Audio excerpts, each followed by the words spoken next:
Great. Hey everyone, Dave Lewis here with High Impact CPA. We're diving into another episode of the One Big Better Bill series where we go over different provisions that have just passed in the One Big Beautiful Bill and how they might affect you and your taxes and how to plan for the future.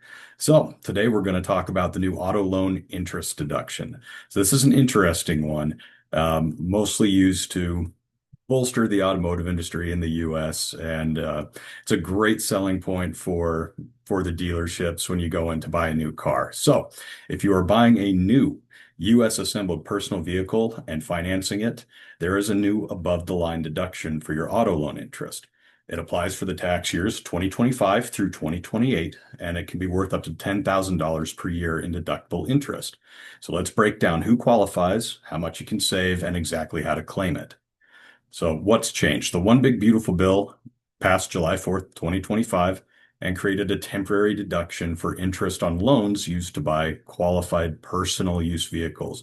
That's the key there. New and personal use. So the above the line means that you can claim it even if you're taking the standard deduction. You don't have to itemize. And this deduction also phases out at higher income levels. So in order to qualify, you have to pay interest on a loan used to buy a car. Now, leases don't count. It has to be a loan, so you have to have purchased the vehicle. The loan has to originate after December 31st, 2024.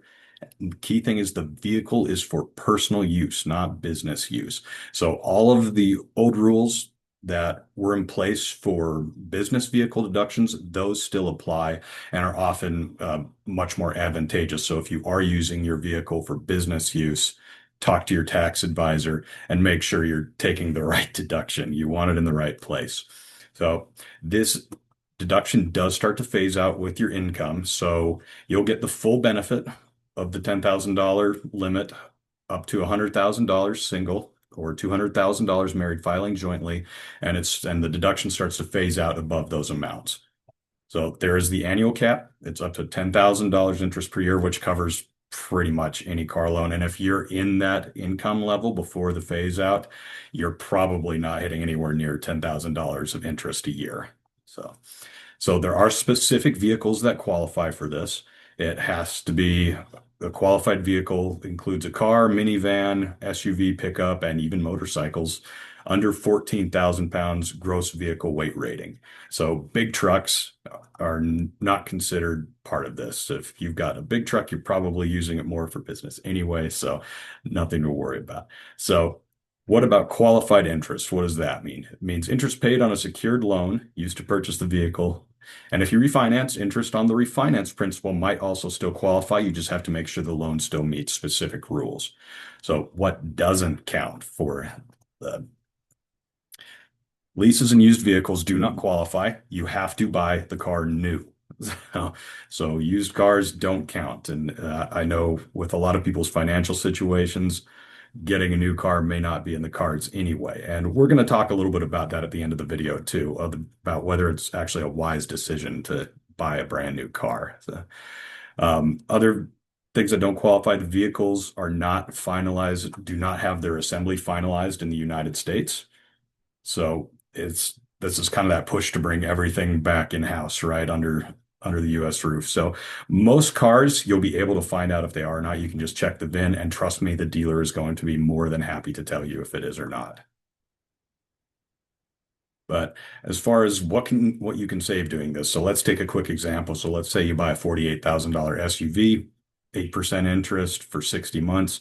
You might pay around $3,500 in interest in year one. And if you're in the 22% marginal bracket, you could potentially see federal tax savings of about $770 for that year.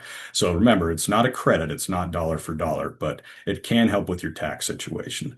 So it's an interesting new deduction that Congress has put into play to help automotive retailers in this country.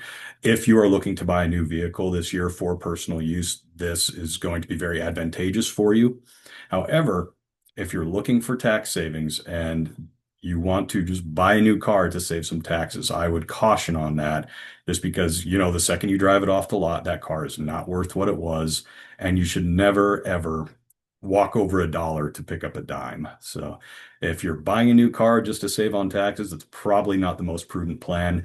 But take this information, go to your tax professional, ask him how it might affect you. If you're planning on buying a new car, it's a great way to save a little bit on taxes. So that's all I have for today. Thank you, everyone.